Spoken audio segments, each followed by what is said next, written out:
Vamos iniciar nosso curso de Radiologia Médica. Nessas primeiras 3 aulas, nós vamos falar sobre alguns conceitos básicos para o diagnóstico por imagem, que vão ser importantes para compreender a parte clínica do curso que vem a seguir. Eu quero só, no começo, dar um aviso. Em todo o curso, nós vamos apresentar para vocês modelos muito simplificados que procuram facilitar a compreensão do assunto, mesmo que pecando um pouquinho contra o famoso rigor científico. Então, não levem esses conceitos que nós estamos apresentando para vocês totalmente a sério. Tem um pouquinho de bom senso. Então, a primeira dessas 3 partes de introdução, nós vamos falar sobre as imagens médicas. Embora as imagens do tipo analógico ainda sejam as mais utilizadas, principalmente as radiografias convencionais, nós vamos nos concentrar nas imagens digitais, que são a base do nosso curso prático. Então, é importante aprender alguns conceitos sobre matriz, protocolo DICOM, PACS e janela de visualização. Eu acho que a radiologia deve ser a única especialidade com data de nascimento. 8 de novembro de 1895 foi quando o físico alemão Wilhelm Conrad Röntgen descobriu uma nova forma de radiação, que ele mesmo chamou de raios-x, porque não se conhecia exatamente sua natureza, e que permitiu que o próprio Röntgen obtivesse as primeiras imagens do interior do corpo humano, que era um sonho da medicina há séculos. A primeira radiografia obtida pelo próprio Röntgen foi da mão da sua esposa, datada de 22 de dezembro de 1895, e está no Museu da Radiologia de Munique. Pelo seu trabalho, Röntgen recebeu o primeiro Prêmio Nobel de Física de 1901, e em poucos anos, embora a tecnologia fosse bastante avançada para a época, equipamentos de raio-x surgiram em todo o mundo.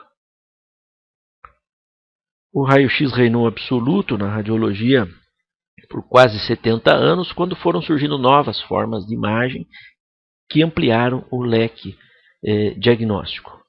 Hoje dispomos de uma série enorme de métodos de diagnóstico por imagem que usam diferentes formas de energia ou radiação, o que aumenta muito a capacidade do médico fazer diagnóstico, mas cobra também dele um conhecimento cada vez maior das doenças e de como elas devem ser investigadas.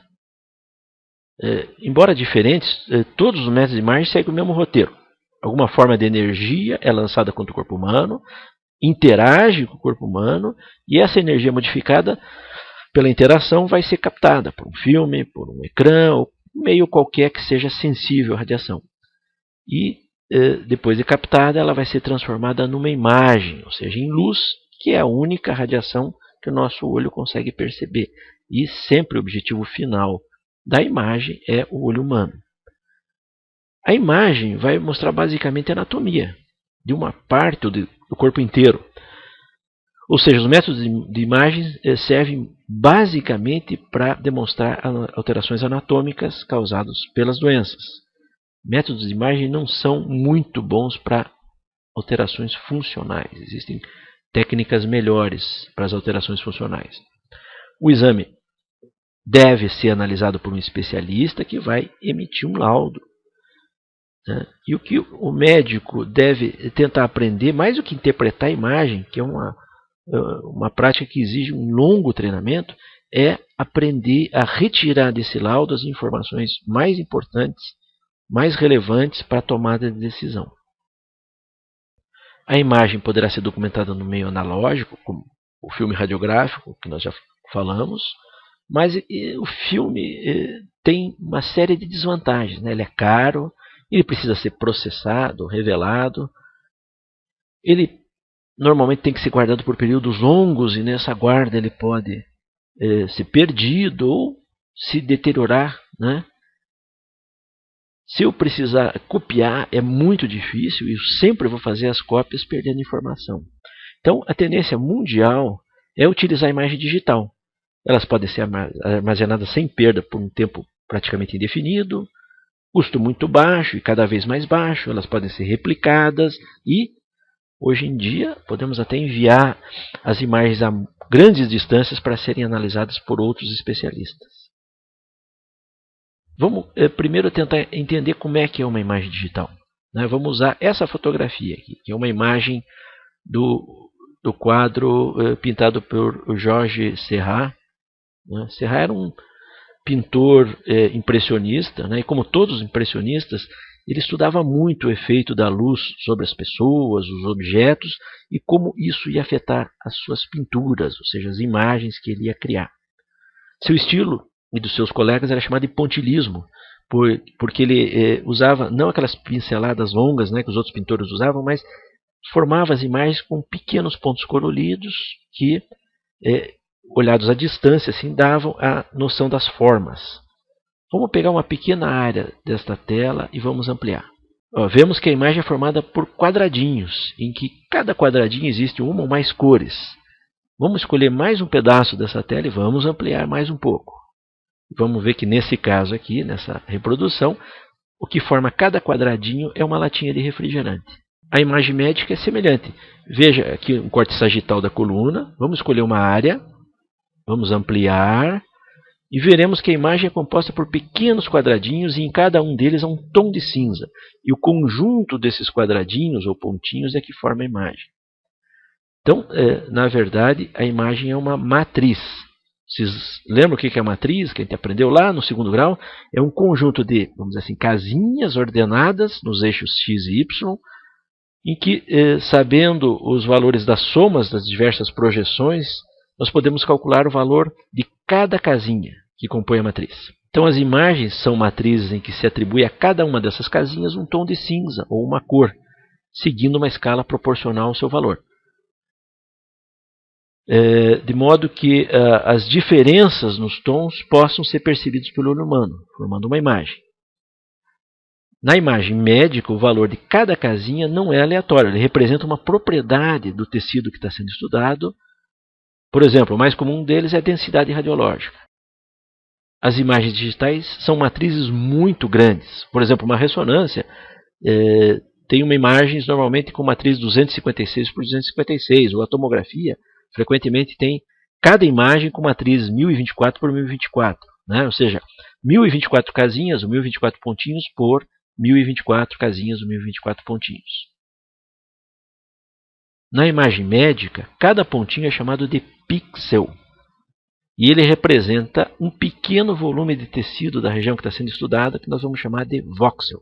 Então, um pixel da imagem representa um voxel no corpo humano. Nós estamos muito acostumados com as imagens digitais. Né? Todo dia nós mexemos com um monte de imagens digitais. Né? Sabemos que elas podem ser escritas usando protocolos muito diferentes. Nós conhecemos principalmente pelas suas extensões. Então, JPEG, TIFF, GIF. Né?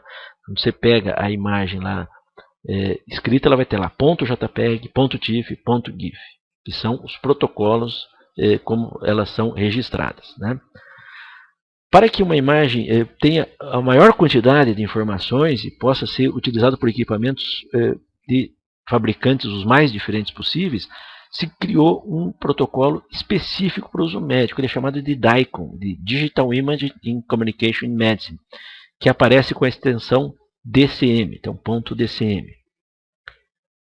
Para ver essas imagens, nós vamos usar programas específicos chamados de visualizadores ou viewers, criados por um monte de empresas. Alguns desses viewers, inclusive, você pode baixar gratuitamente da internet. A organização desses exames, seu arquivamento e envio para estações de laudo ou à distância é feito por um conjunto de computadores e programas chamados de PACS, de Picture Archiving Communication System. Não tem nada a ver com o programa de aceleração do crescimento, não. O último conceito importante a respeito das imagens digitais é a chamada janela de visualização. Nós podemos perceber tanto mais detalhes em uma imagem quanto maior o número de tons de cinza que forma essa imagem. Uma imagem só com preto e branco só mostra contornos, enquanto que uma imagem rica em tons de cinza, situados entre o preto e o branco, é a que nos dá a maior quantidade de detalhes. Mas quantos tons de cinza existem entre o preto e o branco? Num num pixel de 8 bits, um byte, nós podemos ter até 256 tons de cinza. O que é demais, porque o nosso olho só consegue distinguir no máximo uns 30 tons de cinza, né? Que é seu limite de resolução. Os valores dos pixels, que formam uma imagem médica, têm uma gama muito grande de valores. Por exemplo, as densidades radiológicas, que são usadas na tomografia computadorizada, por exemplo, variam de menos 1000, que é o AR, até cerca de 3000 unidades Hounsfield, que é a unidade criada para medir densidade radiológica.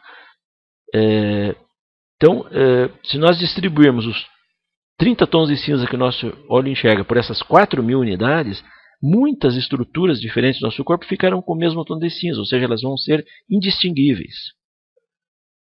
Para contornar essa limitação, podemos escolher apenas uma faixa de valores da imagem para ser analisada. Vamos chamar isso de janela.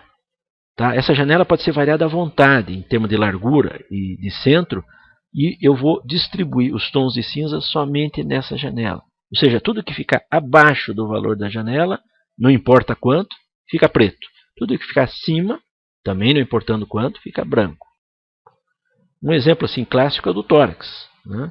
Onde existem estruturas muito diferentes em termos de densidade. Então, o pulmão tem densidade mais ou menos no limite inferior da escala, menos 1000. Enquanto os ossos podem chegar lá 2000 positivos.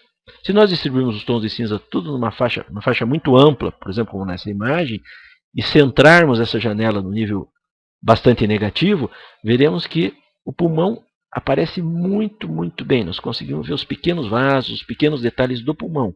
Mas o mediastino desaparece, ele fica só os contornos, como se ele estivesse numa radiografia convencional. Se, por outro lado, nós estreitarmos a janela e centrarmos esta janela no nível em torno do zero, né, que é a densidade da água, veremos o mediastino muito bem, com muito detalhe, mas deixamos de ver o pulmão que está fora da janela.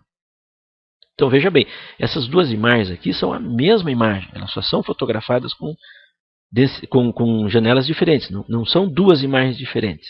A mesma imagem pode ter visualização diferente de acordo com a janela. Então, resumindo o que nós vimos nessa aula, nós apresentamos conceitos básicos de imagem digital, como matriz, o pixel, o voxel, o protocolo DICOM, o PAX e a janela de visualização. Muito obrigado.